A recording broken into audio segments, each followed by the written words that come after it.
హెస్కేలు ప్రవచన పుస్తకం 28వ అధ్యాయం 13వ వాక్యం ఈ విధంగా రాయబడి ఉంది. దేవుని తోట అగు ఏదెనులో నీవుంటివి. చాలు. ఒకసారి అందరూ నాతో కలిసి ఈ మాట చెప్పండి. దేవుని తోట అగు ఏదెనులో నీవుంటివి. చాలు. ఈ రాత్రి మీకు చెప్పాలనుకున్న సందేశం పేరు దేవుని తోట అనండి. రైట్. ఈ ఒక్క సందర్భాన్ని, ఈ సందేశాన్ని మీకు తెలియపరచడానికి ఇష్టపడుతున్నా. కొద్ది రోజులుగా మనం దేవుని యొక్క ఔన్నత్యాన్ని తలస్తున్నాము.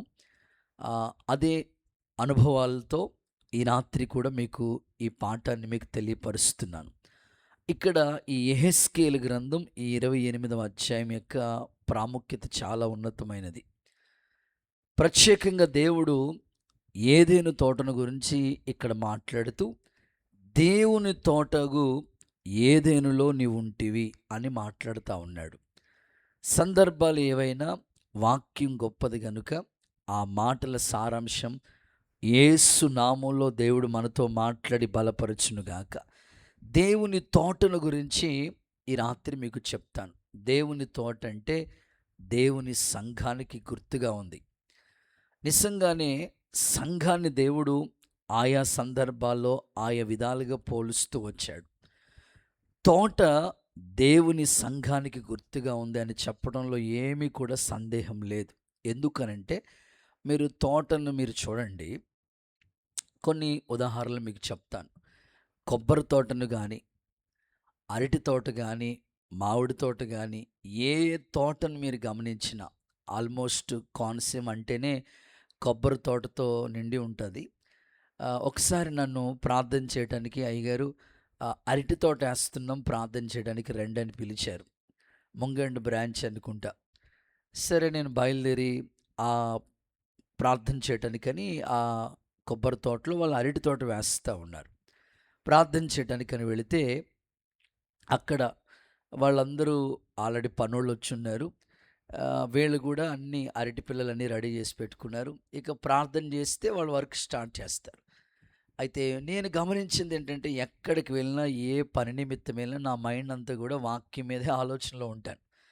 సరే, నేను వెళ్ళాను. గమనించింది ఏంటంటే, ఆల్రెడీ కొబ్బరి తోట ఇంచుమించు 1 ఎకరం తోట అనుకుంటుంది, చాలా పెద్దది. సో దాంట్లో అరటి తోట వేద్దామని పనోళ్ళని సిద్ధపరిచారు. ఆ అరటి పిల్లలన్నీ రెడీ చేసినారు. ఉన్నవాళ్ళు అక్కడ పనోళ్ళని కూడా రెడీ చేసి పెట్టారు. ఆ పనోళ్ళు చేస్తున్న పని ఏంటంటే, ఒక తాడు పట్టుకుని ప్రతి వరుస కరెక్ట్గా ఉందో లేదో అన్ని లెవెల్గా, ఈ వరుస ఆ వరుస అన్ని వరుసలు కరెక్ట్గా ఉన్నాయో లేదో ఒక తాడు పట్టుకుని జస్ట్ ఒక మార్క్ ప్లాన్ చేసుకుని అక్కడక్కడక్కడక్కడ ప్లాన్ చేసుకుంటూ వెళ్ళారు. సో నేను ఆ తోట ఏర్పాటు చేసిన ఓనర్ గారిని నేను అడిగాను, అన్న ఎందుకు ఇంత క్రమంగా అంటే, లేదన్నా అన్నీ కరెక్ట్గా ఉండాలని. అప్పుడు నేను అనుకున్నాను, మరి దేవుని తోటలో కూడా క్రమశిక్షణ చాలా ప్రాముఖ్యమైంది కదా. ఒక కొబ్బరి తోటలో అరటి తోట వేయటానికే ఇంత క్రమశిక్షణ ఉంటే, దేవుని సంఘాన్ని కూడా ఎంతో క్రమాన్ని దేవుడు నేర్పించాడు. ఆయన వాక్యాన్ని బోధించే ముందు, ఆహారం పంచటానికి ముందు అందరినీ క్రమంగా కూర్చోబెట్టి అప్పుడు ఆహారాన్ని పంచిపెట్టాడంట ఆయన. సో దేవుని సంఘానికి కూడా ఒక క్రమం చాలా ప్రాముఖ్యమైంది. అందుకే తోట అంటేనే క్రమంగా అన్నీ కూడా కనబడుతూ ఉంటాయి. దేవుని సంఘం కూడా క్రమంతో కూడుకున్నది. సో మీరు ఏ తోటనైనా మీరు చూడండి, బయట రోడ్డు మీద పెరిగే మొక్కలకి, తోటలో పెరుగుతున్న మొక్కలకి చాలా వ్యత్యాసం ఉంది. సంఘంలో ఉన్న వ్యక్తికి, బయట ఉన్న వ్యక్తికి చాలా తేడా ఉంటుంది. మీరు వెళ్ళిపోతున్న రోడ్డు మీద ఎన్ని పిచ్చి మొక్కలు మొలవట్లేదు చెప్పండి.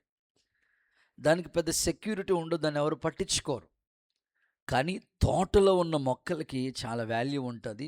దాన్ని శ్రద్ధ తీసుకుంటాడు ఆ యజమాని. ఎంతో క్రమశిక్షణతో ఆ మొక్కల్ని పెంచుతూ ఉంటాడు. సో సంఘం కూడా తోటతో పోల్చబడింది. ఇక్కడ ప్రభు ఏమంటాడంటే, దేవుని తోట ఏదేని వలె నీవున్నావు అని మాట్లాడుతున్నాడు. అక్కడ చాలా విషయాలు అన్నీ చెప్పారు, కానీ అవన్నీ చెప్పే సందర్భం కాదు. కానీ ఒక సంఘము దేవుని తోటలా ఉండాలంటే, దేవుని తోట ఎలా ఉండాలో సంఘం కూడా అలా ఉంటే దీవెనకరంగా ఉంటుంది.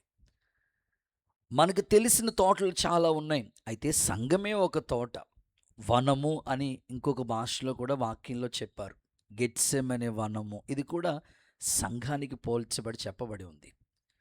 కాబట్టి సంఘం అని పిలువబడుతున్న దేవుని తోట ఎలా ఉండాలి?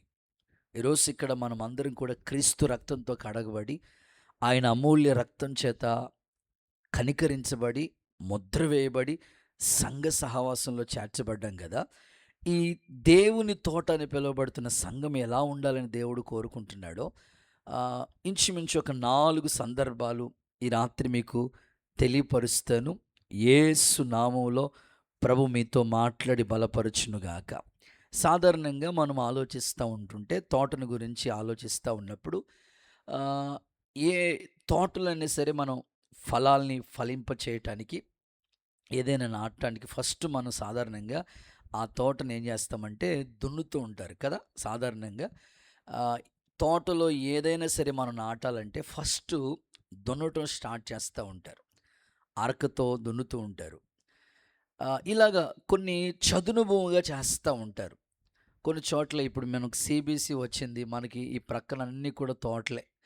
సో దాంట్లో మనం ఏదైనా చేసుకోవడానికి ముందంతా నీట్గా గడ్డి మొలిసిపోతే గడ్డి మందు కొట్టడము, లేకపోతే పార తీసుకుని చెక్కటము, నీట్గా అన్నీ రెడీ చేసి పెట్టుకుంటాం. సో అలాగే దేవుని తోట కూడా దేవుని సంఘముగా దేవుడు పోల్చాడు. ఇప్పుడు ఈ దేవుని తోట అని పిలువబడుతున్న సంఘం ఎలా ఉండాలని దేవుడు కోరుకుంటున్నాడో ఒక 4 సందర్భాలు మీకు చెప్తాను. చదవండి. మొదటి మాట, దేవుని తోట ఎలా ఉండాలి అనే ప్రశ్న మీరు నోట్ చేసుకుంటే 4 మాటలు మీకు చెప్తాను. యెషయా ప్రవచన గ్రంథం మొదటి మాట, యెషయా ప్రవచన గ్రంథం 58వ అధ్యాయం అండ్ 11వ వచన భాగాన్ని భక్తులు చదువుతారు. శ్రద్ధగా దేవుని మాటలు మనం ఆలకిద్దాం. యెషయా గ్రంథం 58వ అధ్యాయం 11వ వచనాన్ని భక్తులు చదువుతారు. ఆ మాటలు మనం ఆలకిద్దాం. క్షామకాలమున ఆయన నిన్ను తృప్తిపరిచి నీ ఎముకలను బలపరచును. ఓకే, యెహోవా నిన్ను నిత్యము నడిపిస్తాడు, క్షేమకాలమున నీ ఎముకల్ని బలపరుస్తాడు, తృప్తిపరుస్తాడు. నీవు నీరు కట్టిన తోట వలె ఎప్పుడు ఉబుకుచున్న నీటి ఊట వలె ఉంటావు. చాలు. మొదటి మాట, నీరు కట్టిన తోట అనండి. ఇప్పుడు సంఘము ఎలా ఉండాలని దేవుడు కోరుకుంటున్నాడంటే, దేవుని తోట అని పిలువబడుతున్న సంఘం ఎలా ఉండాలని దేవుడు ఆశపడుతున్నాడంటే, ఫస్ట్ థింగ్ నీరు కట్టిన తోట వలె ఉండాలని దేవుడు ఆశపడుతున్నారు. నిజమే, ఏ తోటైనా ఆశీర్వాదకరంగా ఉండాలంటే, అందులో మనం పెంచుతున్న మొక్కలు దీవెనకరంగా ఉండాలంటే ఖచ్చితంగా ఆ తోటకి నీరు పెడతానే ఉంటారు. అందులోకి ఇప్పుడు వేసవి కాలం కనుక ఖచ్చితంగా ఈ వేసవి కాలంలో 1-2 సార్లు కొబ్బరి తోటకే కానీ ఏ తోటలో అయినా సరే నీళ్లు పెడతా ఉంటారు. దేవుని సంఘం కూడా ఒక తోటతో పోల్చబడింది కాబట్టి ఈ సంఘ పరిచర్య దీవెనకరంగా ఉండాలన్నా, లేకపోతే సంఘంలో విశ్వాసులుగా మనం ఆశీర్వదించబడిన స్థితిగా ఉండాలంటే ఎప్పుడు మన స్థితి ఎలా ఉండాలని దేవుడు కోరుకుంటారంటే, నీరు కట్టిన తోట వలె సంఘం ఉంటే ఆ తోట ఆశీర్వాదకరంగా ఉంటుంది. అందులో మనం కూడా దీవెనకరంగా ఉంటామని చెప్పడంలో కొంచెం కూడా సందేహం లేదు. ఈ రాత్రి నా ప్రార్థన, ప్రతి ఒక్కరూ నీరు కట్టిన తోట వలె మీ ఆత్మీయ జీవితాలు కట్టబడునుగాక. సాధారణంగా చిన్నప్పుడు మా తాతయ్య గారు ఇంచుమించు ఒక 20 ఎకరాల పొలం చేసుకుంటూ ఉండేవారు. అందులో కొంత సొంతం సంపాదించారు, కొంత కౌలుకి తీసుకుని పొలాలు చూసుకుంటూ ఉండేవారు. చిన్నప్పటి నుంచి నాకు తాతయ్య గారులతో ఉండేవాడిని కాబట్టి తెలుసు కనుక కొన్ని అనుభవాలు మీకు చెప్తా ఉంటాను. మా తాతయ్య గారు ఏం చేస్తూ ఉండేవారంటే, అప్పట్లో ఎవరైనా పొలం కౌలుకి ఇవ్వాలంటే సూరన్న గారి పేరు చెప్తూ ఉండేవారు. చాలామంది ఇస్తూ ఉండేవారు. అన్నీ జాగ్రత్తగా ఒక్కడే కష్టపడి అన్నీ చూసుకుంటూ ఉండేవాడు. మేము చిన్న పిల్లలం, చదువుకోవడానికి ఉదయకాలం స్కూల్కి వెళ్తే సాయంకాలం ఇలాగ సెలవులు సమయాల్లో ధాన్యం బస్తాలు ఆ కళ్ళంలో వేస్తూ ఉంటుంటే తాతయ్య గారు అక్కడే పడుకోవడానికి వెళ్ళిపోతూ ఉండేవాడు. ఆయనతో పాటు మమ్మల్ని కూడా తీసుకెళ్తూ ఉండేవాడు. మేము కూడా తాతయ్య గారితో తోడుగా వెళ్తూ ఉండేవాళ్ళు చిన్నప్పుడు. ఇది 6th క్లాస్ 5th క్లాస్ చదివే టైంలో. రాత్రి సమయాల్లో నీరు పెడతా ఉండేవారన్నమాట. ఒక్కొక్కసారి ఉదయకాలమే పెడతా ఉండేవారు. మేము గమనిస్తూ ఉండేవాళ్ళం. కొన్నిసార్లు గట్లు తెగిపోయి అవతలకి వెళ్ళిపోతూ ఉండేవన్నమాట. దేవుడు కోరుకునేది ఏమిటంటే, ఈ సందర్భం అంతా మీకు ఎందుకు చెప్తున్నానంటే, నీరు కట్టిన తోట ఎలా ఉంటుందంటే సారవంతమైన భూమిగా ఉంటుంది. అక్కడ మనం ఏది పండించినా ఫలం కనబడుతుంది. అదే నీరు కట్టిన తోటగా లేదనుకోండి, ఆ ఎండిపోయిన స్థితిలో ఉంటుంది ఆ భూమి, సారం కనబడదు. సో సంఘం ఎలా ఉండాలని దేవుడు కోరుకుంటాడంటే సారవంతమైన ఒక భూమిలా ఉండాలి నీ జీవితమే. అందుకే కదా పచ్చగా వారు ముసలితనమందు కూడా సారము కలిగి ఉంటారని చెప్పాడు. సంఘం అంటే మనమే, దేవుని పిల్లలమైన మనం ఎలా ఉండాలని దేవుడు కోరుకుంటున్నాడంటే ఒక సారవంతమైన భూమిలో ఏ పంట పండించినా ఎంత ఫలితం కనబడుతుందో, అలాగే దేవుని పిల్లలు కూడా నీరు కట్టిన తోట ఎంత సారవంతంగా ఉంటుందో నీ భక్తి, నీ ఆత్మీయ స్థితి ఎక్కడ ఎండిపోయిన స్థితి కనబడకూడదు. ఎండిన స్థితి అనేది నీలోకి రాకూడదు. ఒక సారం నీలో కనబడాలి. ఇంకో మాటలో చెప్పాలి అంటే ఈ విధంగా మీకు చెప్తే బాగా అర్థమవుతుంది. యోబు తన స్నేహితుల గురించి పరిచయం చేస్తూ ఏమంటాడంటే, నా స్నేహితులు ఎండిపోయిన వాగులా ఉన్నారు అన్నాడు. ఎండిపోయిన వాగు దేని పనికి వస్తుంది చెప్పండి? వాళ్ళ స్నేహితులు ఎలా ఉన్నారంటే ఎండిపోయిన వాగులా ఉన్నారంట. ఈ రోజున ఆత్మీయ స్నేహితులు లేదా మీ భక్తి విషయాల్లో ఎప్పుడు కూడా ఎండిపోయిన స్థితి రాకూడదు. ఎప్పటికప్పుడు సారవంతమైన భూమి వలె ఫలభరితంగా మన జీవితాలు కట్టబడటానికి యేసునాథుడు మీకు అందరికీ కృపనిచ్చునుగాక. చూడండి, ఒక వాక్యం మీకు చదివిస్తాను. ద్వితీయోపదేశకాండం 32వ అధ్యాయం 2వ వాక్య భాగాన్ని ఒకసారి భక్తులు చదువుతారు, విందాం. ద్వితీయోపదేశకాండం 32:2 ఈ విధంగా రాయబడి ఉంది. నా ఉపదేశం వానవలే కురుస్తుంది, నా వాక్యము మంచు వలె కురుస్తుంది. అక్కడ సందర్భాన్ని మాట్లాడుతూ పచ్చిక మీద కురియు వర్షము వలె ఉంటుంది. నిజమే, సంఘం అనే ఈ తోటలో వర్షము అనే నీరు దేవుని వాక్యానికి గుర్తుగా ఉంది. ఉపదేశం అనే వర్షము కురిసినప్పుడే ఆ సంఘము ఎక్కడ ఎండిపోకుండా, ఎక్కడ డ్రై అయిపోకుండా, ఎక్కడ ఆరిపోకుండా ఫలభరితమైన భూమిగా ఉంటుందని చెప్పడంలో సందేహం కొంచెం కూడా లేదు. ఎప్పటికప్పుడు నేను ఆశించేది ఏంటంటే, భక్తి అంటే, లేకపోతే ప్రార్థన అంటే, లేకపోతే ఉపవాసం అంటే, లేకపోతే ఆరాధన అంటే వారానికి ఒక్కసారే కాదండి. ఆదిమ సంఘం ప్రతిరోజు ఇంటింట కూడుకుంటూ ఉండేవాళ్ళు. వాళ్ళు అపోస్తుల దినాల్లో ఇంటింటే సంఘం ప్రారంభించబడింది. సో మీరు ఎప్పుడు కూడా మీ ఇంట్లో ఇలాగే కుటుంబ ఆరాధన జరుగుతా ఒక అధ్యాయం 2 అధ్యాయాలు చదువుకుని ప్రార్థన చేసుకుని దైవికంగా మీరు ఆ క్రమశిక్షణ ఎప్పుడైతే ఉంటుందో మీ ఆత్మీయ జీవితాలు ఎప్పుడు ఎండిపోవండి, ఎప్పుడు ఆరిపోవడానికి అవకాశమే లేదు. ఎందుకంటే మీరు ఎప్పటికప్పుడు వాక్యాన్ని చదువుతూ ఉన్నారు. ఎప్పటికప్పుడు మీ ఆత్మీయ ఆహారం మీ ఆత్మీయ జీవితాన్ని ఫలింపజేస్తుంది. ఇంకో మాటలో చెప్పాలంటే భౌతికంగా మన శరీరం బలంగా ఉండటానికి ఆహారం ఎంత తీసుకుంటామో ప్రతిరోజు కూడా దేవుని వాక్యం మీరు చదువుతూ ఉంటే మీ ఆత్మీయ జీవితాలు ఫలిస్తాయి, దీవెనకరంగా ఉంటాయి. అందుకే పౌలు సంఘంతో ఇలా మాట్లాడుతున్నాడు. చూడండి, ఎఫెసీయులకు రాసిన పత్రిక 5వ అధ్యాయం 27వ వాక్యాన్ని చూడగలిగితే అక్కడ సంఘానికి కావలసిన మాట ప్రభు చెప్తున్నాడు పౌలు ద్వారా. క్రీస్తు సంఘాన్ని ప్రేమించాడు. ఆ సంఘం ఎలా ఉండాలని కోరుకుంటున్నాడు తెలుసా? కలంకం ఉండకూడదు, ముడతుండకూడదు, మచ్చుండకూడదు, డాగుండకూడదు, ఇది ఏది ఉండకూడదు. మరి ఎలా ఉండాలి సంఘం? పరిశుద్ధంగా, నిర్దోషమైనదిగా, మహిమగల సంఘముగా తన ఎదుట నిలబెట్టుకోవటానికి వాక్యము చేత ఉదక స్నానం చేపిస్తున్నాడంట. ఉదకము అంటే వేడినీళ్ళు. ఉదక స్నానం, సంఘాన్ని ఉదక స్నానం చేపిస్తూనే ఉన్నాడంట. అప్పుడే ఆ సంఘం మహిమగల సంఘంగా మారుతుంది. అప్పుడే సంఘములో లోపాలు కనబడవు. సంఘము దేవుని ఎదుట నిలబడుతుంది. నమ్మితే ఒకసారి అందరూ ఆమేన్ అంటారా? చేతుల పైకెత్తి ఒక్కసారి హల్లెలూయా చెప్తారా? నేను ఒక చిన్న ఉదాహరణ చెప్తాను. ఇనుము, ఎవ్వరు ఇనుముని పాడు చేయక్కర్లేదు. ఈనాన్ని ఎవ్వరు నాశనం చేయక్కర్లేదు. దాంట్లో ఉన్న తుప్పే దాన్ని నాశనం చేస్తుంది. అవునా కాదా? సో నీ భక్తి జీవితం కూడా అంతే. సో నువ్వు ఎప్పుడు నీ ఆత్మీయ జీవితం చల్లారిపోతుందని నీ మనసుకు తెలుస్తుందో, వెంటనే ఆత్మీయ జీవితం కృంగిపోతుంది. అవును, ఈరోజు నేను ప్రార్థన చేసుకోలేదు. అవును, ఈరోజు వాక్యం చదువుకోలేదు. ఈరోజు అమ్మో దైవ సన్నిధిలో ఒక 10 నిమిషాలు కూడా సన్నిధిలో కూర్చోలేదు. నీ ఆత్మకు, నీ అంతరాత్మకు అలా అనిపించిన వెంటనే మోకరించి ప్రార్థన చేసుకుని వాక్యం చదువుకుని ఎప్పటికప్పుడు నీ ఆత్మీయ జీవితం నువ్వే సరిదిద్దుకుంటా ఉండాలి. ఆ ఇనుము ఎవరు నాశనం చేయక్కర్లేదు, దాని తుప్పే దాన్ని నాశనం చేస్తుంది.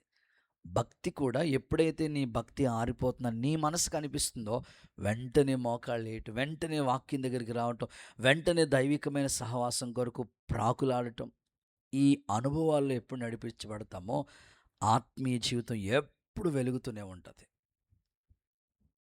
వాక్యమే మన జీవితాన్ని శుద్ధి చేస్తూ ఉంటుంది. మీకు సింపుల్గా ఒక చిన్న ఉదాహరణ చెప్పి ముందుకెళ్తా. చల్లపల్లిలో 3 రోజులు సభలు జరుగుతూ ఉన్నాయి. చాలా సంవత్సరాలు, ఒక 5 సంవత్సరాల క్రితం, కరోనాకు ముందే అనుకుంటా, 5 ఏళ్ల ముందే. అప్పుడు మన రామగుండం నుంచి దైవజనులు సురేషయ్య గారు దేవుని వాక్యం అందించడానికి వచ్చారు. పగటి వేళ సేవకులు కూడుకుంటే నాకు అవకాశం ఉంటే పగటి వేళ సేవకులు కూడటానికి వెళ్ళాను. అక్కడ పాస్టర్ గారు అన్నారు, అన్న సాయంకాలం వర్షిప్ నడిపించాలి ఉండంటే ఉన్నాను.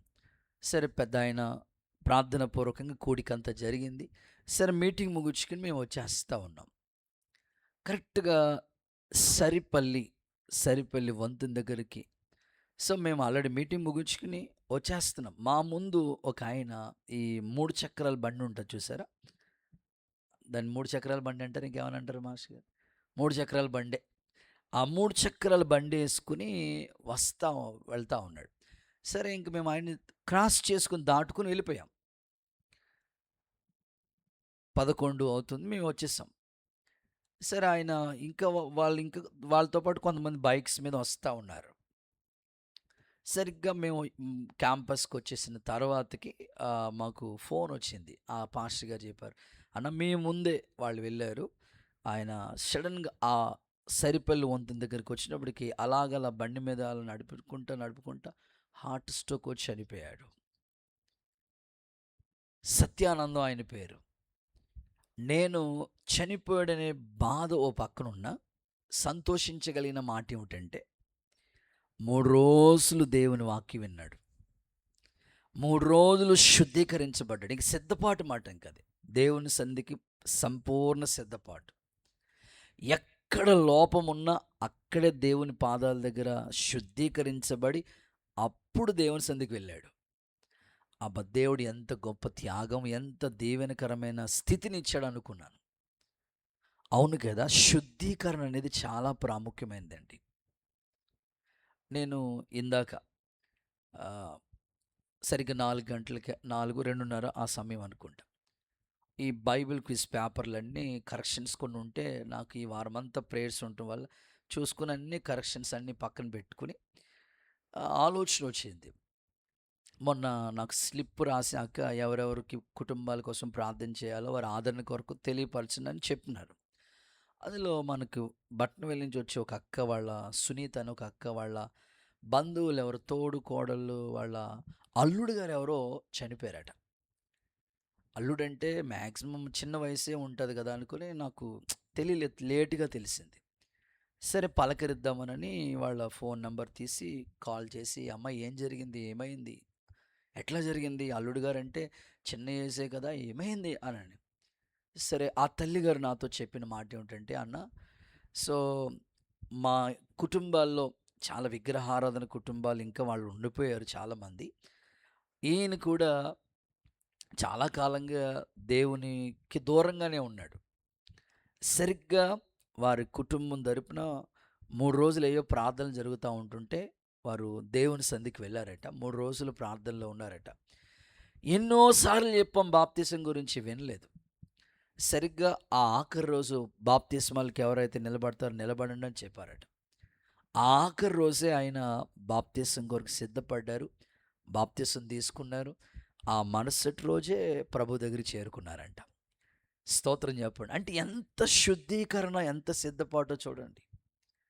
నేను కోరుకునేది ఏమిటంటే, దైవికమైన భక్తిలో ఎదుగుతున్న మనము ఎప్పుడూ కూడా నీరు కట్టిన తోట వలె శుద్ధీకరణ జరుగుతూ ఉండాలి. ఆ నీళ్ళు ఎప్పుడు శుద్ధి చేస్తూ ఉంటాయి. ఇక సారవంతమైన భూమిగా ఆ స్థలాన్ని మారుస్తుంది ఆ నీరు. మన భక్తి కూడా ఆ విధంగా సంపూర్ణ దశలోకి వచ్చేటట్లుగా పరిశుద్ధాత్ముడు మిమ్మల్ని సిద్ధపరచునుగాక. చూడండి, వాక్యాలు కొన్ని మాటలు మీకు చదివిస్తాను. ఇర్మియా గ్రంథం 17వ అధ్యాయం 8వ వాక్యం చూడండి ఒకసారి. ఇర్మియా గ్రంథం 17:8. వాడు జలముల యొద్ద నాటబడిన చెట్టు వలె ఉంటాడు, అది కాలువల యోరన వేళ్ళు తన్నును, వెట్ట కలిగిన భయపడదు, దాని ఆకు పచ్చగా ఉంటుంది, వర్షం లేని సంవత్సరం కూడా చింత నొందదు, కాపు మానదు. ఏ చెట్టు అది? జలముల యొద్ద నాటబడిన చెట్టు. అంటే నీరుంది అక్కడ, సమృద్ధిగా నీరున్న చోటను గురించి ఆ చెట్టు మనమే. దుష్టుల ఆలోచన చెప్పి నడవక, పాపుల మార్గం నిలవక, అపహాసకుల చోటు కూర్చుకుండే చోటు కూర్చుండక, యెహోవా ధర్మశాస్త్రమందు ఆనందించుచు దీవారాత్రులు ధ్యానించేవాడు ధన్యుడు, అతడు నీటి కాలువల యోరన నాటబడిన చెట్టు వలె ఉంటాడు. ఆకు వాడక తన కాలమందు ఫలమిచ్చే చెట్టు మనమే. సరే, ఇప్పుడు నీటి కాలువల యోరన నాటబడిన ఈ చెట్టు గురించి ఏమని మాట్లాడతాడంటే 4 విషయాలు చెప్పాడు. దీంట్లో మీరు ABCD అని నోట్ చేసుకోవాలి. అంటే సంఘములో ఒక వ్యక్తి నిజంగానే నీరు కట్టిన తోట వలె ఆ వ్యక్తి జీవితం ఉంటే ఈ 4 అనుభవాలు ఆ వ్యక్తిలో ఉంటాయి, సందేహం లేదు. ఎలా ఉంటాడు ఆ వ్యక్తి అనంటే, భయపడడు. దేవుడికి స్తోత్రం చెప్పండి. మానవ జీవితంలో ప్రతిరోజు ఏదో ఒక భయమే, కానీ వాగ్దానం ఉంది కదా, 365 సార్లు భయపడొద్దు. సంవత్సరానికి ఎన్ని రోజులు? 365. భయపడవద్దు, ప్రతిరోజు ఆ వాగ్దానం ఉంది. మనిషికి ఏదో ఒకటి భయమే. అందుకే ఆ వాగ్దానాన్ని తీసుకుని మనం ప్రార్థన చేసుకోవాలి. భయపడవద్దు. పిల్లల భవిష్యత్తు, కుటుంబ విషయాల, అనారోగ్య పరిస్థితుల, ఎందుకంటే నువ్వు నీరు కట్టిన తోట వలె ఉన్నావు. జలముల యొద్ద నాటబడిన ఒక చెట్టు ఎలా ఉంటుందో నీ జీవితం అలా ఉంటే దేని గురించి నువ్వు భయపడవద్దు. సో అక్కడ మాట్లాడుతాడు పచ్చగా. చెప్పండి చెప్పండి చెప్పండి, ఎలా ఉండాలంటే మనం పచ్చగా, పచ్చగా, సారవంతంగా పచ్చగా మన జీవితాలు కనబడాలండి. మన కుటుంబమైన, కాపురమైన, జీవితమైన, ఏదైనా నా ఆశ ఒకటే, ఎప్పుడు ఎండిపోయిన స్థితి మనకొద్దు. మీ పక్కలు షేక్ అండి, చెప్పండి నీ భక్తి ఎండిపోకూడదని చెప్పండి. ఇంకొకసారి చెప్పండి, నీ భక్తి ఆరిపోకూడదని చెప్పండి. చాలామంది ఎండిపోయిన స్థితి, డ్రై అయిపోతుంటారు. సో అలా ఎప్పుడు మన భక్తి ఉండకూడదు. ఎప్పటికప్పుడు పచ్చగానే మన జీవితం ఉండాలి. చింత నొందదు. ఈరోజు చాలామంది ఎక్కువగా చింతిస్తూ ఉంటారు. భక్తుడు ప్రభు మాట్లాడుతూ, చింతించడం వల్ల నీ ఎత్తు మూరుడు ఎక్కువ చేసుకోలేవు. ప్రతి వారికి ఎన్నో అవసరతలు ఉన్నాయి. చింతించడం వల్ల అయ్యేది పని కాదు. నీ భారం యెహోవా మీద మోపు, ఆయన నిన్ను ఆదుకుంటాడు. నువ్వు చింతించడం వల్ల హెల్త్ పాడు చేసుకుంటావు. చింత నొందదు, ఎందుకంటే ఆ చెట్టు జలముల దగ్గర నాటబడింది. చివరి మాట, ఆఖరి మాట చెప్తున్నాడు, కాపు మానదు. స్తోత్రం చెప్పండి. అది కొన్ని చెట్లు చూడండి, సీజన్లోనే కాపు కాస్తాయి, కానీ క్రైస్తవ జీవితం అలా కాదండి. సీజన్కి భక్తి కాదు. ఎప్పుడు నీ ఆత్మీయ జీవితం నిరుత్సాహంతో ఉండకూడదు. ఎప్పుడు నీ ఆత్మీయ జీవితం నిర్లక్ష్యంగా ఉండకూడదు. సో నీటి కాలువలను నాటబడిన చెట్టు ఎలాగైతే ఫలిస్తుందో అలాంటి జీవితాలు యేసు నామములో ప్రభు మీకు అనుగ్రహించునుగాక. ఇంకా దీనికి అనుబంధంగా ఇంకొక రిఫరెన్స్ కూడా మీకు చూపిస్తాను చూడండి. యెషయా గ్రంథంలోనే దేవుని నీరు కట్టిన ఈ తోటను గురించి మాట్లాడుతూ ఒక మాట అంటారు. యెషయా గ్రంథం 51వ అధ్యాయం 3వ వచనం చూడండి. యెషయా గ్రంథం యెహోవా 51 సియోనును 3. ఆదరించుచున్నాడు. ఆ దాని పాడైన స్థలములన్నిటినీ ఆదరించి దాని అరణ్య స్థలములను ఏదేను అరణ్య స్థలాన్ని ఏదేనుగా చేస్తాడంట ప్రభు. దాని ఎడారి భూముల్ని యెహోవా తోటగా చేస్తాడంట ప్రభు. ఆ యెహోవా తోటగా చేయబడిన సంఘం ఎలా ఉంటుంది? అక్కడ 3 విషయాలు చెప్పాడు. ఆనంద సంతోషము, కృతజ్ఞతాస్తుతి, సంగీత గానం దానిలో వినబడతాయి. అందరూ ఆ నమ్మితే ఆమేన్ చెప్పండి. సో ఇక్కడ యెహోవా తోట అంటే సంఘమే. ఇప్పుడు నీరు కట్టిన ఈ తోట అని పిలువబడుతున్న సంఘం ఎలా ఉంటుందో అక్కడ 3 అనుభవాలు చెప్తున్నాడు. సంతోష ఆనందం, ఎప్పుడు సంతోష ఆనందం ఆ సంఘానికి ఉంటుందట. తర్వాత కృతజ్ఞత స్తుతి ఆ సంఘంలో ఉంటాయి. ఇంకొక మాట ఏం చెప్పాడంటే స్తుతి సంగీత గీతాలు, సంగీత గానాలు వినబడతా ఉంటాయి సంఘంలో. ఈ అనుభవాలు ఎక్కడైతే వినబడతా ఉంటాయో వాళ్ళు ఎప్పుడు నీరు కట్టిన తోట వలె ఉంటారు. నేను దీనికి ఆలోచింపచేసేటట్లుగా మిమ్మల్ని అడుగుతాను. ఒకసారి మీ ఆ వచనాన్ని మీ కళ్ళ ముందు పెట్టుకుని నాతో కలిసి చెప్పండి ఈ మాట. సంతోష గానం అనండి, ఇలా చెప్పండి. లేకపోతే ఆనంద సంతోషం అనండి. నేను మీరు నిజంగా మిమ్మల్ని అడుగుతున్నాను. కొంతమందిని మీరు ఎప్పుడైనా మీరు చూడండి, ఎంత బాధ ఉన్నా వాళ్ళు ఆనందంగానే ఉంటారు. ఎందుకంటే వాళ్ళు కట్టబడిన అనుభవం ఎలా ఉందంటే నీరు కట్టిన తోట. ఇంకొక మాట కృతజ్ఞతాస్తుతి అనండి నాతో కలిసి. చాలామంది కృతజ్ఞతకి బదులు సనుగుడు ఎక్కువగా ఉంటుంది. కొన్ని విశ్వాస హృదయాలు ఎలా ఉంటాయంటే దేవుడు చేసిన మేలన్నిటికీ కృతజ్ఞత చెప్పవలసిన హృదయం, ఎప్పుడు సనుగుతూ ఉంటారు. ఏం చేసావు ప్రభా నాకు. నేను ఇలా చెప్తాను, బ్రతికి ఉన్నామంటే ఆయన కృపే కదండి.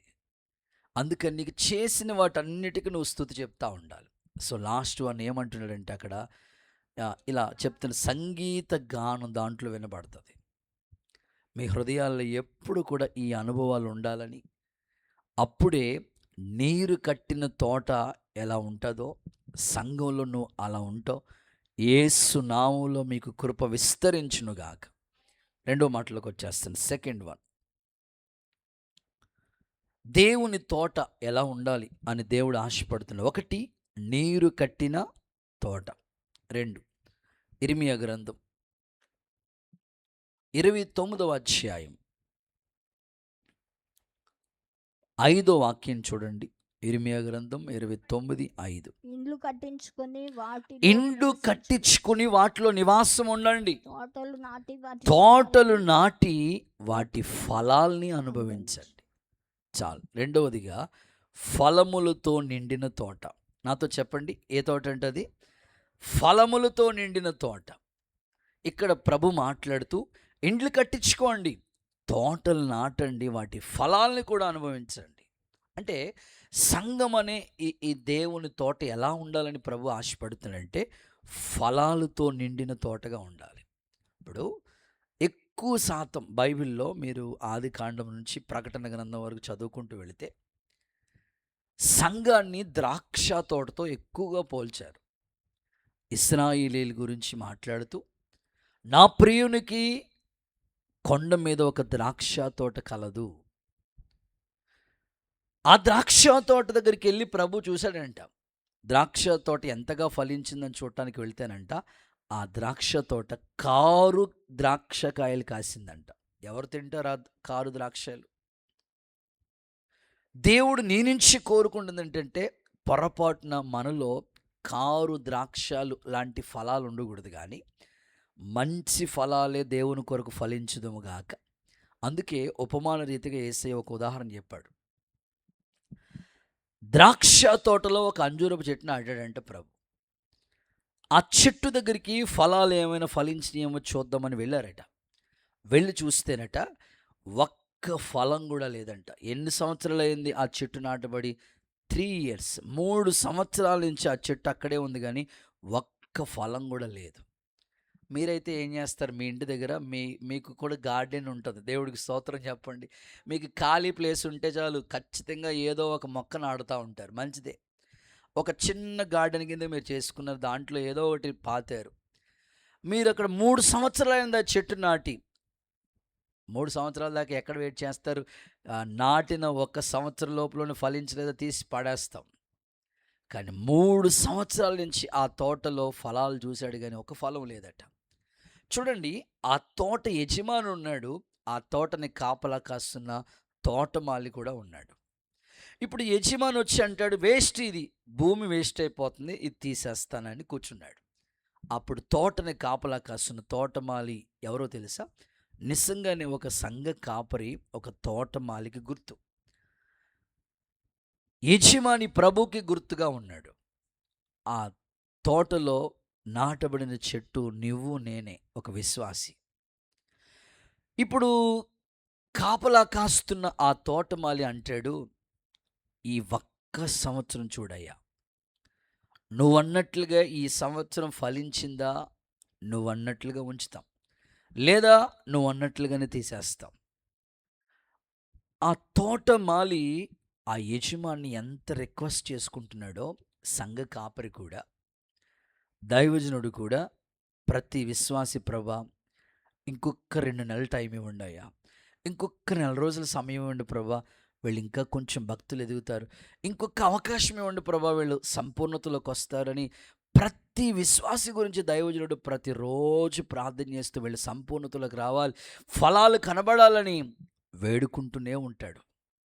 చూడండి, ఆ ఉదాహరణ మీకు వాక్యంలో చదివిస్తాను. చూడండి, లూకా సువార్త 13వ అధ్యాయం 8వ వచనం 9వ వచనం ఒకసారి చదివితే ఆ మాటలు ఇలా ఉన్నాయి. లూకా సువార్త 13వ అధ్యాయం 8, 9 వాక్యాలు ఒకసారి చదవగా విందాం. అయితే వాడు, అయ్యా అయ్యా నేను దాని చుట్టూ త్రవ్వి నేను దాని చుట్టూ తవ్వుతాను, ఎరువు వేస్తాను, ఈ సంవత్సరం కూడా ఉండనిమయ్యా. 9వ వచనం, ఫలించినా సరే, లేకపోతే నువ్వు అన్నట్లుగానే తీసేదిగానయ్యా. ఫలించినా సరే అంటే ఇంకా ఈ సంవత్సరం కూడా మనల్ని ఎందుకు ఉంచాడు ప్రభు? మనకంటే గొప్పోళ్ళు కదండి, డబ్బున్న వాళ్ళే కదండి, పేరున్న వాళ్ళే కదండి, ఈ లోకయాత్ర ముగిస్తున్న ఇంకా మనల్ని ఎందుకు ఉంచాడు ప్రభు అని అంటే ఒకటే, ఈ సంవత్సరమైన ఆయన ఆశించిన ఫలాలు మనలో కనపడతాయేమో, ఆయన కోరుకున్న ఫలాలు ఏమైనా మనలో ఉంటాయేమో, అందుకొరకే ఈ సంవత్సరం కూడా ఉండనిమ్మని వేడుకుంటున్నాడు. ఫలం అంటే ఫ్రూట్. దేవుడు మన నుంచి కొన్ని ఫలాలు చూస్తున్నాడు. సింపుల్గా చెప్తాను, మారు మనసుకు తగిన ఫలం అనండి. నీలో దేవుడు చూసేది ఏంటంటే మారు మనసుకు తగిన ఫలం. మొన్న ఈ మధ్యకాలంలో ఒక తల్లి చెప్తుంది, అన్న మా ఫ్యామిలీలో మా అంకుల్ కోసం ప్రార్థన చేయండి అన్నయ్య. చర్చికి వెళ్తాడమ్మా అని అడిగాను. వెళ్తాడన్నయ్య. పరిచయలో ఉంటాడన్నయ్య. ప్రార్థన బాప్తీసం తీసుకున్నాడు అన్నయ్య. దేనికోసం ప్రార్థన చేయ? మారు మనసు నేను బాప్తీసం తీసేసుకుని మళ్ళీ మారు మనసు ఏంటమ్మా అంటే, తీసుకున్నాడు కానీ అన్నయ్య మారు మనసు సరైనది లేదు. అందుకే దేవుడు ఏమంటాడంటే మారు మనసుకు తగిన ఫలం. ఇక బాప్తీసం ఇచ్చి యోహాను గురించిలాగా చెప్పాలంటే, చెట్టు వేరిన గొడ్డలి ఉంచబడి ఉన్నది అంటాడు. ఇంకో మాట ఏమంటాడంటే సర్ప సంతానమా అన్నాడు. అక్కడ యోర్దాన్ దగ్గర నదిలో బాప్తిజం పొందడానికి వచ్చిన వాళ్ళు ప్రజల్ని ఏమని పిలుస్తుంది తెలుసా? సర్ప సంతానమా, రాబోతున్న ఉగ్రత నుంచి తప్పించగలిగిన వాడు ఎవడు అంటాడు. అంటే సర్ప సంతానం అని అక్కడ ప్రజల్ని అన్నాడు. నేను మిమ్మల్ని పాము పిల్లలారో వందనాలు అన్నాను అనుకోండి, ఎలా ఫీల్ అవుతారు మీరు? మామూలుగా ఫీల్ అవ్వరు అన్నమాట. సర్ప సంతానమా అన్నాడు. ఎందుకు అలా పిలిచాడంటే, సర్పానికి 2 నాలుకలు ఉంటాయంట. మీలాంటి పెద్దోళ్ళు చెప్తే విన్నా. దేవుని పిల్లలు అలా ఉండకూడదు. మారు మనసుకు తగిన ఫలాలు కనబడాలి. చూడండి, ఆ మాట చదివిస్తాను మీకు. మత్తయి సువార్త 3వ అధ్యాయం 7వ వాక్యం చూడండి అమ్మా. మత్తయి సువార్త 3వ అధ్యాయం 7వ వాక్యం ఒకసారి చూడండి. సర్ప సంతానమా, రాబోయే ఉగ్రతలోంచి మిమ్మల్ని తప్పించగలిగిన వాళ్ళు ఎవరు? మీకు బుద్ధి చెప్పిన వాడెవడు? ఎవరు? మారు మనసుకు తగిన ఫలం మారు మనసుకు తగిన ఫలాలు ఫలించుడి. అంటే దేవుడు ఈ తోటలో, సంఘం అనే తోటలో చూస్తుంది ఏంటంటే మారు మనసుకు తగిన ఫలాలు ఉన్నాయా లేవా అని చూస్తాడు. సో ఆల్మోస్ట్ దైవికమైన భక్తులు మీరు ఎదుగుతున్నారు. నా ప్రార్థన ఫలమే, ఫ్రూటే ఇంపార్టెంట్. ఇప్పుడు మీరు మీ ఇంటి దగ్గర ఏ చెట్టు పాతితే దాని ఫలమే మనం తింటాం కదండి. ఇప్పుడు కొబ్బరి చెట్టుకి కొబ్బరికాయలే కాస్తాయి అన్నట్లు, దానిమ్మ చెట్టు అయితే దానిమ్మ ఫలమే, యాపిల్ చెట్టు అయితే యాపిల్ ఫలమే, ద్రాక్ష చెట్టు అయితే ద్రాక్ష ఫలమే తింటాం. అలాగే దేవుడు మన నుంచి కోరుకుంటుంది ఏంటంటే మనలో ఎంత మార్పు. సంవత్సరాలు అయిపోతున్నాయి, మాట తీరి కావచ్చు, చూపులు కావచ్చు, ఆలోచన విధానం కావచ్చు, దైవికంగా మనం ఎదుగుతున్న స్థితి ఎంత పరివర్తన వచ్చింది. అదే ఫలం తోటలో దేవుడు చూస్తూ ఉంటాడు. సేవకుడిగా నా ప్రార్థన అదే, ప్రభా ఈ ఫలాలు మాలో కనబడాలి. మీరు నమ్మితే ఒకసారి అందరూ ఆమేన్ అంటారా? మీకు సింపుల్గా అర్థం అవడం కోసం చెప్తా. మీరు ఎక్కడికైనా ఫలాలు కొనటానికి వెళ్తే, ఫ్రూట్స్ కొనటానికి వెళ్ళండి. ఏ షాప్ సాధారణంగా నాకు తెలిసినంత మట్టుకి అంబాజీపేట ఫ్రూట్స్కి బాగా ఫేమస్ అని తెలుసు, అంతే. అమలాపురానికి అక్కడికి చాలా వ్యత్యాసం కనబడుతుంది. ఎవరైనా హాస్పిటల్ ఉన్నారంటే పేషెంట్కి మేము అటువైపు వెళ్తున్నప్పుడు సడన్గా అక్కడ ఆగితే అక్కడికి ఇక్కడికి చాలా వ్యత్యాసం కనబడుతుంది. సరే ఫ్రూట్స్ తీసుకున్నాం మనం, అందులోకి అక్కడ మీరు ఏ ఫలాలు, ఇప్పుడు ఫర్ ఎగ్జాంపుల్ ఈ సీజన్లో ఫ్రూట్స్ వస్తుంటాయి కదా, దాన్ని ఏమంటే కమలా ఫలం ఉంది. చూడటానికి బాగుంటుంది కానీ లోపల డ్యామేజ్ అయి ఉంటాయి కొన్ని. ఇంకా దీన్ని ఏమంటారంటే దానిమ్మ ఫలం కావచ్చు, చూడటానికి బాగుంటుంది, లోపల కొంత డ్యామేజ్ అయి ఉంటాయి కొన్ని. సరే మనం కొనుక్కునేటప్పుడు ఖచ్చితంగా వాళ్ళని అడిగి ఎలా ఉంది ఏంటి అని అడిగితే వాడు ముందే మనకి ఒక శాంపిల్ ఒకటి ఇస్తాడు. అవసరమైతే మీరు తిని చూసి కొనుక్కోండి అంటాడు. మీకు ఇంకా బాగా అర్థం అవడానికి చెప్తాను. చేతులు ఎత్తి ఒక్కసారి హల్లెలూయా అని చెప్పండి అమ్మ. ఈ గ్రామాల్లో ఎక్కువగా అరుగు మీద కూర్చుంటారు చాలామంది.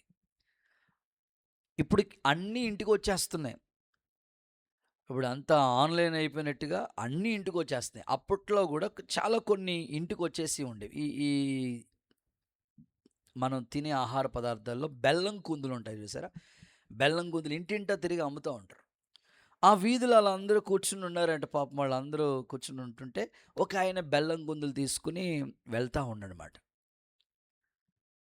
అరుగు మీద కూర్చున్న పెద్దమ్మలు మంచిగా ఉంటారు కొంతమంది కుదురుగా ఉండకుండా ఆ బెల్లం కుందులు అంత మంచి కాదమ్మా అన్నారంట. ఆయనకి కోపం వచ్చి కత్తి తీశాడంట. స్తోత్రం చెప్పండి ఒకసారి. నరకడానికి కాదు, బెల్లం కుందిని కట్ చేసి, అమ్మ నువ్వు తిని చూడు, నీకు నచ్చితే అప్పుడు కొను, తినకుండా నచ్చకుండా అంత మంచిగా కాదంటావు ఏంటని అన్నాడట. అలా తీసుకొన్నది, అలా తిన్నది మొత్తం కుందులన్నీ ఖాళీ అయిపోయినంట. దేవుడికి స్తోత్రం చెప్పండి ఒకసారి. అంటే ఆయన దగ్గర సరుకు ఉంది కాబట్టి కరెక్ట్గా చెప్పగలిగాడు. నేను మిమ్మల్ని అడుగుతున్నాను, మీ దగ్గర ఎంత సరుకు ఉంది? దేవుడికి మిమ్మల్ని స్కానింగ్ చేస్తే మారు మనసుకు తగిన ఫలాలు కనబడతాయా? మారావు అనడానికి ఒక శాంపిల్ కనబడుతుందా? నిజంగా కనబడుతుందని అన్నవాళ్ళు మాత్రమే హల్లెలూయా చెప్పండి. హల్లెలూయా. కొన్ని చేతులు ఎత్తలేదు, మంచోళ్ళు మీరు. నేను ఆశిస్తున్నాను తోటలో ఫలాలు చూస్తాడు దేవుడు. ఇంకో ఫలం కూడా చెప్తాను మీకు. గలతీ పత్రికలో చూడండి 5:22. ఆత్మఫలమేమనగా, ఏమనగా ఆత్మఫలమేమనగా, శామ్యూయేల్ చెప్పు, ఆత్మఫలాలు చెప్పు. ఆత్మఫలమేమనగా ప్రేమ, సంతోషము, సమాధానము, దీర్ఘశాంతము, దయాళత్వము, మంచితనము, విశ్వాసము, సాత్వికము, ఆశ నిగ్రహం. ఎన్ని వచ్చినాయి? 9. ఆత్మఫలాలు 9. ఇది ఆత్మఫలము ఏమనగా, ఆత్మఫలాలు అనలేదు, ఫలము అంటే ఒకటే. ఆత్మఫలము ఏమనగా అని చెప్పి అందులో ఇవన్నీ కూడా తొనలు. ఒక్కటే ప్రేమే. ఆ ప్రేమలోనే ఇవన్నీ ఉన్నాయన్నమాట. ఇప్పుడు కమల ఫలం ఉంది. దాంట్లో తొనలుంటాయి చూసారా? బత్తాయి ఉంది. దాంట్లో తొనలుంటాయి చూసారా? అలాగే ఆత్మ ఫలంలో ఇవన్నీ మిక్స్ అయి ఉన్నాయి. ప్రేమ, సంతోషం, సమాధానం, దీర్ఘశాంతం, దయాలత్వం, మంచితనం, ఆశానిగ్రహం ఇవన్నీ మిక్స్ అయి ఉన్నాయి. దేవుని పిల్లలకి ఇవి ఖచ్చితంగా కావాలి. సో అందుకే ఫస్ట్ ఒకటి ప్రేమతో కూడిన ఇవన్నీ మిక్స్ అయిపోతాయి అన్నమాట. ఒక సేవకుడిగా నా ప్రార్థన, ఈ ఫలాలు దేవుడు మనల్ని చూసినప్పుడు, ఇప్పుడు అంజూరపు చెట్టు దగ్గరికి వచ్చాడు. అది సీజన్ కాదు. సాధారణంగా ఫలించే సీజన్ అయితే దేవుడు అన్నా బాగుంటుంది. ఇప్పుడు ఫలాలు ఫలించే టైం కాదు, అయినా ఫలాలు వెతుకుతానికి వచ్చాడంట ఆయన. వెళ్ళి చూస్తే ఆకులు తప్ప ఫలాలు ఏమీ లేవంట. వెంటనే ఆ అంజూరు చెట్టుని ఏమన్నాడు చెప్పండి? దేవుడు శపించాడు. నేను ఇలా ప్రశ్నించుకున్నాను, ప్రభువా ఇది సీజన్ కాదు, సీజన్ కాకపోయినా నువ్వు ఎందుకు శపించావు? అవును కదా, ఇప్పుడు మామూలుగా సీజన్లో ఇది వేసవి కాలం కానీ మామిడి పళ్ళు కాస్తాయి కాబట్టి ఒక అర్థం ఉంది. సీజన్ కాబట్టి పనసకాయలు కాస్తాయి కాబట్టి ఒక అర్థం ఉంది. సీజన్ కాకుండా దేవుడు శపించడం ఏంటి అంటే, దేవుని ఉద్దేశం ఏంటంటే సీజన్లోనే ఫలించడం కాదు, సీజన్ కాకపోయినా నువ్వు ఫలించాలని కోరుకుంటున్నాడు దేవుడు. ఆమెను చెప్పండి ఒకసారి. డిసెంబర్ వస్తే క్రైస్తవులు ఎంత అద్భుతంగా భక్తి చేస్తారో. ఆమెను చెప్పండి ఒకసారి. అది ఏ సీజను? Christmas season. మళ్ళా గుడ్ ఫ్రైడే, ఈస్టర్ పండుగకు వస్తే 40 రోజులు ఎంత అద్భుతంగా సీజన్ భక్తి జరుగుతుందో. మరలా తర్వాత ఇంకా అస్సలు ఇంక భక్తికి సంబంధించిన సీజన్ కనిపించదు వాళ్ళకి. నేను అంటాను, సీజన్లోనే భక్తి కాదండి. దేవుని పిల్లలకి ఎప్పుడు కూడా ఆ ఫలాలు కనబడుతూనే ఉండాలి. యేసు నామములో మీకు కృప విస్తరించునుగాక.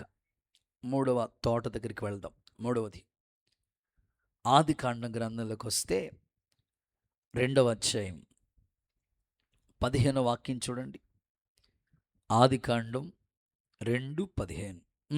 మరియు దేవుడైన యెహోవా ఆదికాండం 2వ అధ్యాయం 15వ వచనం. దేవుడైన యెహోవా నరుని నరుని తీసుకొచ్చి ఏదైనా తోటలో సేద్యము చేయటానికి, దాన్ని కాయటానికి అందులో ఉంచాడు.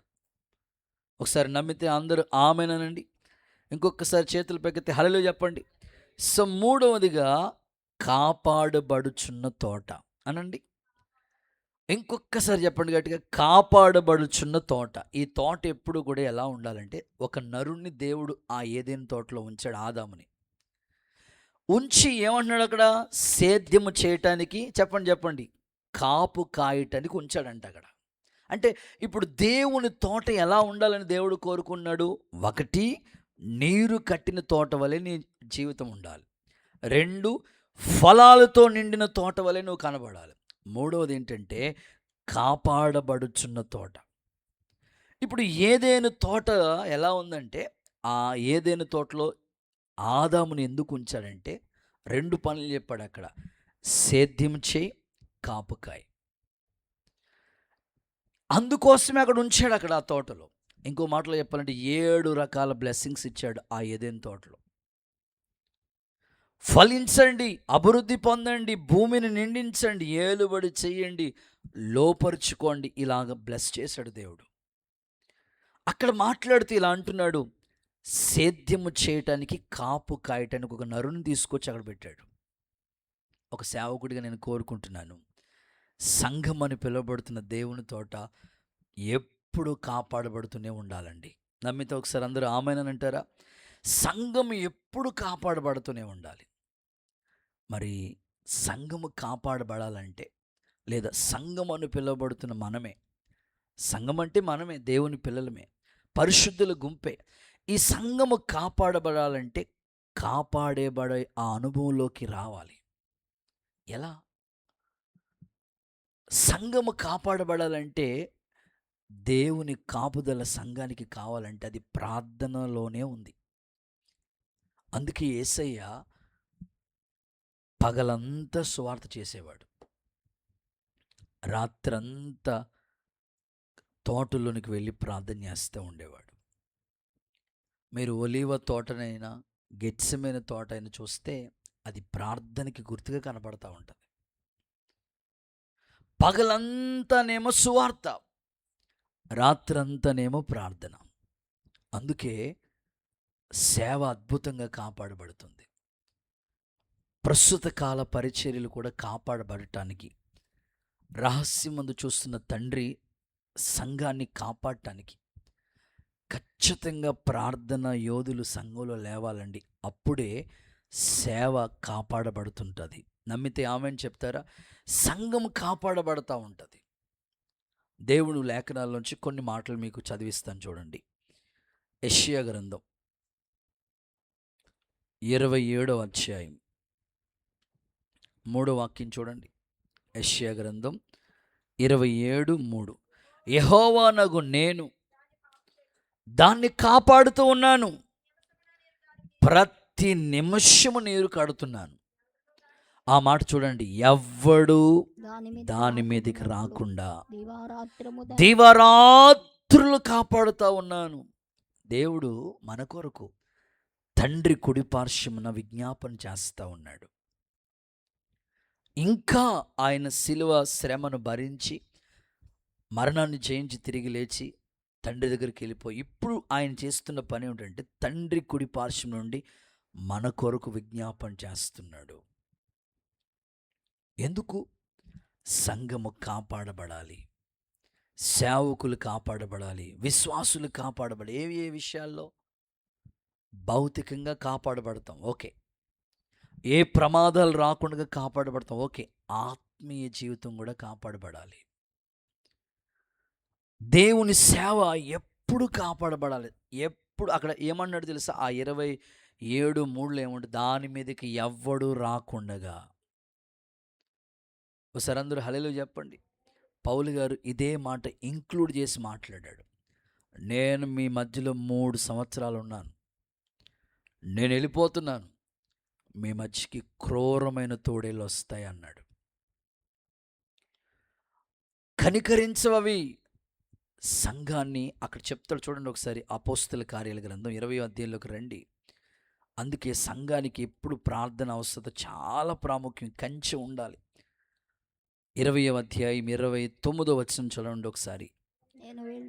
నేను వెళ్ళిపోయిన తర్వాత 28 నుంచి కూడా చదవక, దేవుడు తన స్వరక్తమిచ్చి సంపాదించుకున్న సంఘాన్ని కాయటానికి పరిశుద్ధాత్మ మిమ్మల్ని అధ్యక్షులుగా నియమించాడు.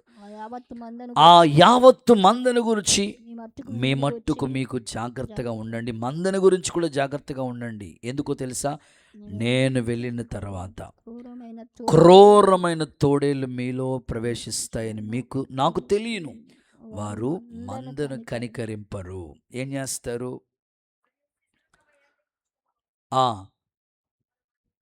ఈడ్చుకుని పోవాలని వంకర మాటలు మాట్లాడి మనుషులు మీలో నుండే బయలుదేరతారు. కావున నేను 3 సంవత్సరాలు రాత్రింబగళ్ళు కన్నీళ్లు విడిచి ప్రతి మనుషుడికి మానక బుద్ధి చెప్పానని మీరు జ్ఞాపకం చేసుకుని మెలకుగా ఉండండి. కృపకు పరిశుద్ధాత్మని స్వాధీనానికి అప్పగిస్తున్నానని చెప్పాడు సంఘాన్ని. అంటే క్రూరమైన తోడేళ్ళు ఇవి ఏంటి అనంటే అబద్ధ బోధ.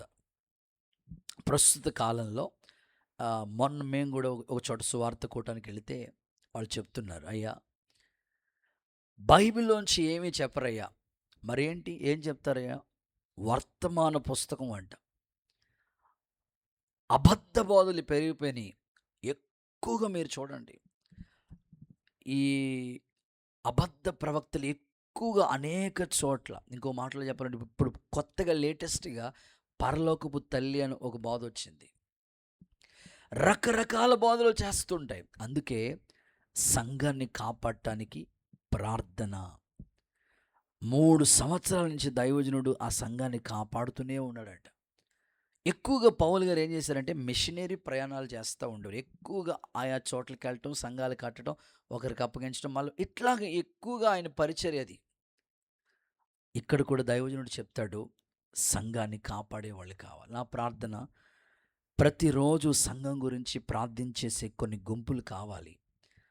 ఏ గుంపు అయితే ప్రార్థన చేస్తుందో అక్కడున్న ప్రజలందరూ కాపాడబడతారండి. నమ్మితే ఒకసారి అందరూ ఆమెన్ చెప్తారా? ఇంకొక మాట చదివిస్తాను మీకు ఇంకా అర్థం అవటం కోసం. తిమోతికి రాసిన 2వ పత్రిక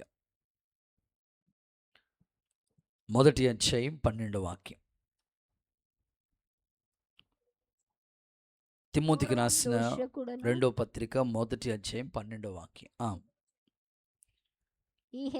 ఆ హేతువు చేత ఈ శ్రమలను అనుభవించుచున్నాను కానీ ఓకే. నేను నమ్మిన వారిని ఎరుగుదును నేను నమ్మిన వారిని ఎరుగుదును గనుక సిగ్గుపడను. సిగ్గుపడను. నేను ఆయనకు అప్పగించిన నేను అప్పగించిన దానిని, అదే సంఘం, రాబోచున్న ఆ దినం అంటే రాకడ, ఆయన అప్పటి వరకు కాపాడుతాడని నేను రూఢిగా నమ్ముతున్నాను. నమ్మితే అందరూ ఒకసారి ఆమేనని చెప్పండి. ఒకసారి చప్పలు కొడుతూ ఒకసారి యేసయ్యకి మహిమ చెల్లిస్తారా?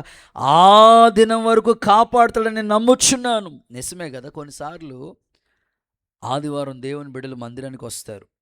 మళ్ళా ఆదివారం దాకా మీకు ఏవో పనులు, పరిచర్యో లేకపోతే ఉద్యోగ బాధ్యతలో, చదువు, ఇలా ఆ దినం వరకు మీరు కాపాడబడటానికి దైవజనుడు ఎంత నమ్మకంగా దేవుణ్ణి వేడుకున్నాడంటే, ప్రభా నువ్వు నాకు అప్పగించిన దానిని మరలా నీ చేతికి నేను అప్పగిస్తున్నాను. నువ్వు ఒక్కటి చేయగలవని నేను నమ్ముతున్నాను, రూఢిగా నమ్ముతున్నాను. అదేంటంటే ఆ రాకడ వరకు నువ్వు అప్పగించబడిన ఈ సంఘాన్ని నువ్వే కాపాడాలి. ఒకసారి అందరూ ఆమెనంటారా? ఇంకొంచెం గట్టిగా హల్లెలూయా చెప్తారా? ఒక వ్యవసాయం చేస్తున్న రైతుని చూడండి. ఒక చేనో లేకపోతే ఒక పొలమో, ఒక భూమి, ఒక చేను ఊడ్చాడు అనుకోండి, దాంట్లో కలుపు మొక్కలు, నేను అడుగుతాను మిమ్మల్ని, ఆయన ఊడ్చింది వరి, కలుపు మొక్కలు మాత్రం నాటలేదు. నాటాడు చెప్పండి? నాటలేదు. ఆటోమేటిక్గా కలుపు మొక్కలు వచ్చినాయి. సంఘం విశ్వాస జీవితం కూడా ఎలా ఉంటుందంటే ఆటోమేటిక్గా కొన్ని వైరస్లు వచ్చేస్తూ ఉంటాయి. భక్తి విషయాల్లోనే మీరు ఎంతో ప్రార్థన పరులు కావచ్చు, భక్తి చేసేవాళ్ళు కావచ్చు, ఆటోమేటిక్గా మీకు తెలియకుండానే కొన్ని వైరస్లు యాడ్ అవుతుంటాయి. మీకు ఇంక ఇలా బాగా చెప్తాను. ఏ చెక్క అయినా మీరు చూడండి, చెదపట్టని చెక్క ఏదైనా ఉందా? ఏం మాట్లాడట్లేదండి మీరు. ఇప్పుడు అందుకే దేవుడి దయ వల్ల అందరూ గ్రానైట్లోకి వెళ్ళిపోతున్నారు. చెదపట్టని చెక్క ఒకటి లేదు, ప్రతి చెక్కకి చెదపడతాం. అలాగే విశ్వాస జీవితంలో నాటింది వరి విత్తనాలే, కానీ ఆటోమేటిక్గా పక్కన కలుపు వచ్చేస్తాయి. ఆ యజమానుడు ఏం చేస్తాడంటే ఆ కలుపు మొక్కలు తీస్తాడు. మరలా ఇది ఎదుగుతున్నప్పటికీ ఏదో ఒక తెగులు పడుతుంది, మరలా దానికి మందు కొడతాడు. ఒక సంవత్సరానికి 2 సార్లు వచ్చే పంట కోసం రాత్రింబగళ్ళు ఆ పంట మీదే ఆ యజమానుడికి ఉంటుంది. సేవా పరిచర్య విషయం కూడా ప్రతి విశ్వాసి కాపాడబడాలి ప్రభా. ఒక్కడు కూడా విడవబడకూడదు. నమ్మితే ఒకసారి అందరూ ఆమెన్ చెప్పండి. ఇంకొంచెం గట్టిగా హల్లెలూయా చెప్పండి. ఏ ఒక్కరు కూడా విడవబడకూడదు. ఇంకా చెప్పాలంటే ఒకప్పుడు భక్తి చేసి చల్లారిపోయి మరలా లోకంలో కలిసిపోయిన వాళ్ళు ఎందరో కనపడతా ఉంటారు. ప్రార్థన ఏంటంటే ఏ ఒక్కరు కూడా విడవబడకూడదు, ఏ ఒక్కరు కూడా దేవునికి దూరం అవ్వకూడదు. ప్రభా మరలా వీరందరూ కాపాడబడటానికి, సంఘములో కాపాడబడటానికి సేద్యం జరగాలి. కాపు అనే ఆ ప్రార్థన అనుభవాలు ఉండాలి. అలా ఉంటే సేవ, సంఘం ఎప్పుడూ కాపాడబడతా ఉంటుంది. నా హృదయంలోకి వచ్చిన ఆలోచనలు చెప్తున్నా. ప్రతి ఉదయకాలం స్తోత్ర ప్రార్థన జరుగుతుంది, ప్రతి సాయంకాలం ప్రార్థన జరుగుతుంది, గూగుల్ మీట్లు కూడా ప్రేయర్ జరుగుతుంటాయి. మధ్యాహ్న సమయం కూడా కొంతమంది ఇంటి దగ్గర కొంతమంది ఖాళీగా ఉండేవాళ్ళు ఉంటారు. వీళ్ళందరూ కూడా ఒక టీమ్గా ప్రేయర్ చేయగలిగితే, ఎందుకంటే మేము పగలో రాత్రో ఒక్కొక్కసారి ఒక్కొక్క రోజు 3, 4, 5 కోటాలకు వెళ్ళాల్సి వస్తుంది.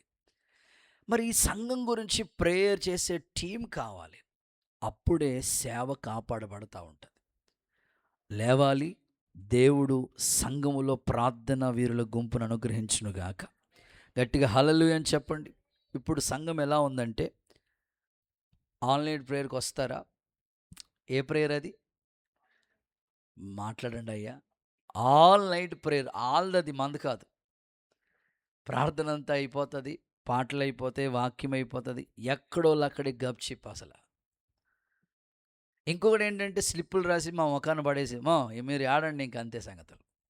నేను అంటాను, ఒక్క రాత్రైన దేవుని పాదాలు మనం పట్టుకుంటే, మొన్న మొన్న ఆన్లైన్ ప్రేయర్కి వచ్చిన పాస్టర్ గారు ఒక మాట హృదయంలో భలే నాటుబడింది.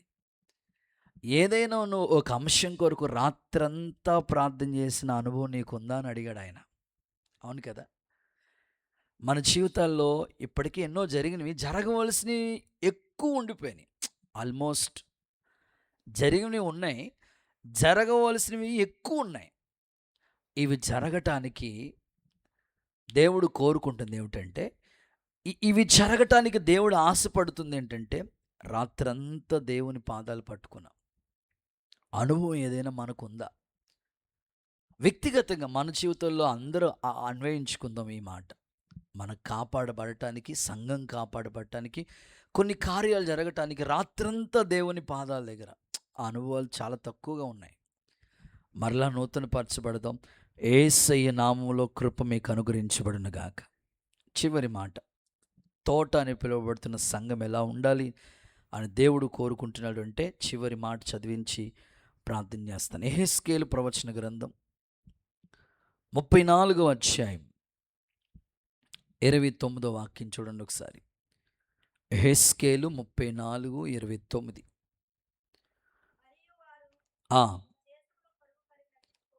ఓకే. అన్యజనుల వల్ల వాళ్ళకి అవమానం ప్రాప్తించకుండా ఉండినట్లు వారి ప్రఖ్యాతి కొరకై తోట ఒకటి ఏర్పాటు చేస్తాను. నమ్మితే ఒకసారి అందరూ ఆమెన్ చెప్తారా? ఇంకొకసారి హుషారుగా హల్లెలూయా చెప్తారా? రైట్. చివరి మాట, ప్రఖ్యాతి నొందిన తోట. ఏ తోట ఇది చెప్పండి? ప్రఖ్యాతి. ఖ్యాతి, ప్రఖ్యాతి.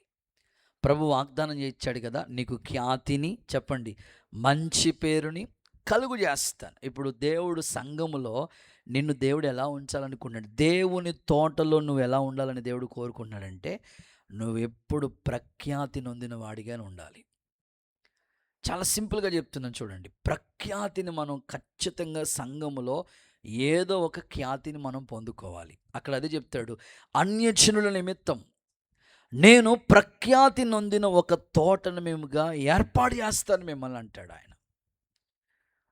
ఈ చివరి దినాల్లో మీ అందరి యొక్క స్థితిగతులు ఎలా ఉండాలని ఒక సేవకుడికి నేను ఆశపడుతున్నానంటే, రాబోయే కాలంలో మీరే సత్యానికి సాక్షులుగా నిలబడుదురుగాక. కొంచెం గట్టిగా ఆమేనని చెప్పండి. ఎక్కడెక్కడో సాక్ష్యాలు మనం వింటూ ఉన్నాం. ఏయో ప్రాంతాల నుంచి సాక్ష్యాలు చెప్పేవాళ్ళు వింటూ ఉన్నాం మనం. నా ఆశ ఏంటంటే, మీరే ప్రఖ్యాతి నొందిన తోట వలె మీ ద్వారానే అనేకులు ఆశీర్వదించబడే స్థితికి ఎదగాలని ఒక సేవకుడిగా నేను కోరుకుంటున్నాను. యేసు నామములో కృపను మీకు అలాగూ అనుగ్రహించునుగాక. దానియేలు గ్రంథంలో చూడండి, ముగించుకోబోతున్నాం. 6వ అధ్యాయం 3వ వాక్యం చదవండి. ఈ దానియేలు అతి శ్రేష్టమైన బుద్ధి కలిగిన వాడు, ప్రధానుల్లోను అధిపతుల్లోను ప్రఖ్యాతి నొంది ఉండెను. గనుక రాజ్యమంతటి మీద అతన్ని నియమించాలని రాజుకు ఉద్దేశం కలిగి ఉంది. నా ప్రార్థన, సంఘంలో మీరు కూడా ప్రఖ్యాతి నొందిన వారిగా మార్చబడుదురుగాక. నమ్మితే ఆమేనండి. ఇక్కడ దానియేలు గ్రంథంలో 120 మంది ఉన్నారు. 120 మందిలో రాజు ముగ్గురిని చూశాడు. ఆ ముగ్గురులో దానియేలు నెంబర్ 1 స్థానంలో ఉన్నాడు. ఆల్మోస్ట్ మీరు చదువుకుంటున్న వాళ్ళు అయితే, ఇప్పుడు రిజల్ట్ వస్తున్నాయి కదా, ప్రస్తుతం రిజల్ట్ ఒక్కొక్కటి రిజల్ట్ వస్తుంది.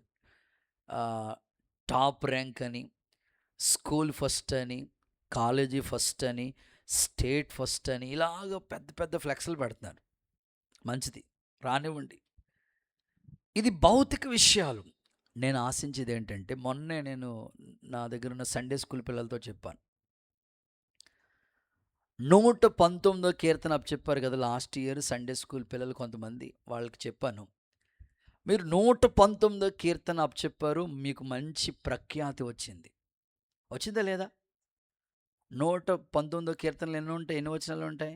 176 వచనాలు చూడకుండా వాళ్ళు అప్పచెప్పేశారు. లాస్ట్ ఇయర్ మరి ఈ సంవత్సరం ఏం చేస్తున్నారు మీరని వాళ్ళని అడిగాను. అన్నయ్య, అందులో ఒక తల్లి చెప్పినారు, అన్నయ్య నేను ఒక్క అధ్యాయం ఉన్న పుస్తకం అంతా కంఠస్థం చేసి అప్పచెప్పేస్తాను.